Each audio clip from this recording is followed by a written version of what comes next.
There's a lot we can talk about in this one. I just thought, top to bottom, this was a game that really seemed to fit your program's culture. You guys pitched well. You played some great defense in this game, and then you came up with timely hits and the gutsy way you guys did it in that ninth inning with 2 outs. So much to unpack, but let's just start with your overall thoughts on that game. Proud. That's probably the word that comes to mind the most, is proud. Yeah, it was special to see the way your guys battled. Starting in that ninth inning with 2 outs, Max Hartman delivers the triple. It's the 6th of his season, so it ties for the 5th most in a single season. It matches up with Steve Gleason, the last to do it, with 6, and that was back in 1998, obviously an important name in Cougar history. But the way you guys battled with 2 outs, that was phenomenal to see against the top reliever for San Jose State. Yeah, first off, that's a great name to be associated with Yeah. in WSU history, not just baseball history, but WSU history. So that's quite a feat. But I just, the things that we hadn't been doing, getting it going, getting a hit with 2 outs, we obviously did today, and just was proud of the fight and the competitiveness and just the never quit. I'm going to come back to that ninth inning in a moment. Let's go to the start of this one. And the way it started for Luke Meyers, who we just talked to, a couple singles off of him, a 2-run home run, the way that he was able to recenter himself and then put together 5 scoreless innings after that, only allow 2 more hits the rest of his start. That seemed to ring to me is exactly what you're asking these pitchers to do, is just move on to the next pitch. And he seemed to do that really well today. Yeah, there was a throw by Dustin Robinson to throw the guy out at third. Yeah. And Ollie Obenauer picking that ball and tagging it, and then we give up the home run, so it made it a 2-run home run versus a 3-run home run, which I think is a really important thing. Yep. So we go down 2-0, and I just thought, one of your senior captains did what your senior captain's supposed to do. He just stayed on the attack, and that's back-to-back days we didn't walk a guy, which I'm pretty pleased about. He stayed on the attack, so, pretty proud of him. And before we dive into Dustin Robinson and then what the offense did the rest of the way, let's finish out the talk on the pitchers. Tabor Fast came in behind Luke Meyers. You had a big spot there where he had to keep the game even at 3, and then same thing for Rylan Hyder and Scott Ringett eventually getting the win. That bullpen was really big for you guys today. Yeah, I thought both those guys, I thought Tabor made a really good pitch on the fastball way to the lefty, and it kind of sliced away from us, and we kind of misplayed it in left field a little bit. But he didn't flinch, and he came back and got the next guy, and then he punched out the next lefty, which was huge for us with him out of the bullpen. Yep. And then I thought Rylan came in and did what he did. He got some ground balls. There's a couple plays that we needed to make that we didn't, and he didn't flinch. He just kept going and going. And so, to me, it was about the mentality of those guys out of the bullpen more than anything. Yeah, Rylan Hyder kept all 5 hitters that he faced on the infield technically, so pretty good stuff. Yeah, you can't ask for much more. I mean, he was thrilled that he got to come in a game with nobody on base. Right. Typically right. When I bring him in, there's traffic, but today you got a clean inning with nobody on. And then Scott Ringett there at the end, the save on yesterday for you guys, and then the victory today, obviously emerging as a big back-end arm for this group. Yeah, filled up the strike zone, multiple pitches. I think this was a byproduct of yesterday. We talked yesterday about, we wanted to win yesterday, obviously, but we also wanted to be in position to try to win the series. And so I think, Griffin Smith going out for the 9th inning, even though he only got the 1 out, those pitches, he saved Scott from having to throw yesterday, additional pitches, which left him a little bit more fresh to come in the 8th inning today, where it wasn't, he wasn't as taxed. So it's all connected. All right, Dustin Robinson, the hitting, special for him, right, to get out of a slump the way that he did. First, providing you guys the first 3 runs driven in, hits his first Cougar home run to right field. I personally was just so happy for him because I know coming through the struggles of a slump, for him to stay in the process and come out of it that way was a big deal. Yeah, it's a huge deal. He's a very talented player, and when you struggle, it gets harder and harder and harder, and he's continued to keep such a positive attitude and be such a great teammate, and been in and out of the lineup and has never complained, and gets an opportunity again today. And the first base hit was a big deal, but I really thought the home run was a massive deal, just to give us a little bit of breathing room, to have a little bit of a lead. I know they answered back with it, but it allowed us to not be perfect down the stretch. Like I said, we misplayed that ball, but I thought Dustin's home run and catching out on the front right there was a really, really big deal. All right, then Trevor Smith, he comes in after the triple from Max Hartman in the ninth to give you guys the lead. You go to him to pinch hit in that spot, so his first two at-bats back from a couple weeks out of the lineup with an injury, a walk, and then the RBI single today to give you guys the lead. How gutsy was that, and can you put into perspective for people how hard that is to do for a freshman when he hasn't seen live pitching for a couple weeks? Yeah, I don't know if people understand how hard it is to do what he did. You can't. It's hard to get a fastball by him. That kid for them Caldiez has a good arm, and he's in and out of the zone a lot. And so, Trevor's just got such a good short swing. What he did, I'm not surprised, but I should be surprised because what he did is just, it's a very difficult thing for anybody, let alone for a freshman to not get beat on a fastball right there. And so that's why we put him in, and he obviously delivered. And then one more freshman gave you the insurance, Alexander Jaguar, who we mentioned in the pregame. He had a good game yesterday. Gets you guys the big 2 insurance runs so that you can close this out 6-3. I thought it was just really cool to see a couple of freshmen deliver for you guys like that.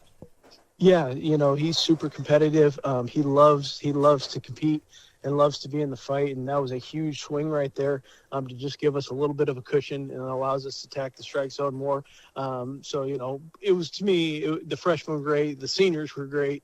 It was a really good gutsy series win on the road on a Sunday by everybody. Last thing for you, Coach. Winning on the road is hard. Winning series on the road is harder. It's the Cougs' first conference road series win since 2023 against Cal in the Bay Area. What can this do for the team going forward as you guys played your brand of baseball today and fought to a series win? Yeah, I just, once again, if we can stay with the process and play good baseball and not get too emotional, obviously we were really disappointed after Friday night and how we played, and I thought the guys just stayed the course and showed up on Saturday and played, and additionally did the same thing today. Everybody wants to win, you have a desire to win, but if you focus on what you want instead of what you need to do, which is just play good baseball, and if you can focus on the process, you have the best chance to play good baseball and give yourself the best chance to win. So whether we won today, whether we lost today, we have a game on Monday. We need to continue to get better and show up ready to go from pitch one in our BP and our preparation. I was proud today.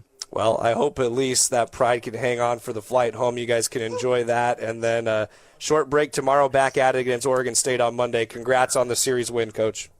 Appreciate it. Go Cougs. And Dustin, congratulations on this victory. For you, what did it feel like today? I know you had been in a slump to deliver first in the second inning and then get your first home run. I bet it just felt even better the way things have been going of late to have a performance like that. Yeah, it honestly felt really good to finally have all my work pay off. So I'm just glad our great team win. I'm just glad we came out on top on this one, and can't say anyone did better than the whole team. We had a great win. In this game, this was a high-pressure game. I think both teams, felt like it was really important to come out with the victory. Tell me about your approach in each of your at-bats. Let's start with that 2-out at-bat in the second with a couple guys in scoring position. What were you looking for there? How did that at-bat play out for you? I'm just trying to simplify everything I possibly can. Like you said, I've been in a slump, so simple is good, and it worked today. And then in the sixth inning for your first Washington State home run, one that I'm sure will play through your mind for a while. What happened in that at-bat? What led to the home run swing? I was just trying to be aggressive, and I got that elevated slider, and I got my ace swing off. So. All right, tell me about the vibes for the team. You guys get to 7-5 in the Mountain West, and what you did in the ninth inning there. I saw how fired up the dugout was for a couple freshmen coming through and delivering. This seems like a team that's really excited for one another and that just got some great momentum today. Yeah, everyone is super close. Everyone is like, we all root for each other. There's no one that's being selfish on this team, and everyone loves seeing each other succeed. And it's great to have that, know that you're a part of that team. All right, Dustin. Well, hey, I'm personally really happy for you. I know that was a tough stretch for you, and to break out like that in a big way today with your teammates picking up a big win, congratulations on it. Thank you. And Luke, you followed up a great performance from Griffin Smith yesterday, and there were some parts of this performance I thought you kind of stole a little bit from him and maybe cheated on a little bit of that work from yesterday. Tell me about your outing and how you came into this. Yeah, I mean, first of all, Griffin did amazing yesterday. He absolutely set the tone for me, and I just knew I had to give my team a quality start, and I felt like I just had to go out there, attack the zone, and just compete, and that's what I feel like I did. Tell me about your pitch mix today and what you felt like you had really good command of. It looked like you were spotting things really well, especially when you got into that stretch of 9 consecutive retired. Yeah, we were starting a lot of counts with cutters first pitch, and I feel like that was like probably my best pitch today besides my changeup.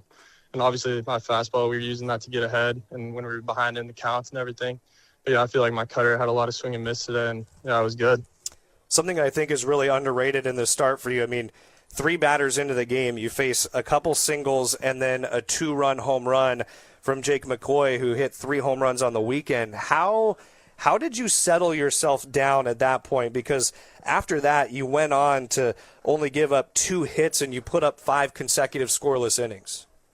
I just knew that, I didn't feel like they were better than me at all. Like, that second hit was it was a cutter away off the end of the bat, and it just squeaked through the infield. And then that home run, it was a fastball count, and I just left it up. And that's what happens when you leave it up. So I just knew that if I stick to my process and stick to my plan, and just make my pitches, it'll all work out. I saw you leading the pitchers out of the dugout each time as the relievers came through, Tabor Fast and Rylan Hyder, and then Scott Ringett finishing it off with the victory. Tell me about those pitchers behind you. That was a tough game, a lot of pressure, and you guys battled really well. I thought every one of you that went out there had big moments on the mound. Yeah, I mean, you can't ask for anything more from your bullpen, honestly. And I just went down there after I came out and I told them, don't be afraid of these guys. They're not going to beat you with anything. We have way better stuff than them. And I feel like I set the tone for them to come in and just pound the zone and do what they do. And that's what we saw. Last thing for you is a guy who is a leader on this team. What does it mean to see a player like Trevor Smith, a freshman, go out in that spot after Max Hartman triples in the 9th inning and give you guys a lead? I mean, he's coming back from injuries, obviously not 100% yet, but he's just putting his heart out there on the line for you guys. Yeah, definitely. That was awesome. I feel like he just really believes in himself, honestly, and that's probably why we brought him in that point. We just needed someone who's confident in their ability and not trying to do too much, and that's exactly what he did. He just went out there and just tried to put a good swing on it, hit it hard, and good things happen. All right, that's Luke Meyers. Delivered a tremendous start for Washington State today. Congratulations on the win, and we'll let you go enjoy a happy trip home with the rest of your teammates. Yes, sir. Thank you. Go Cougs.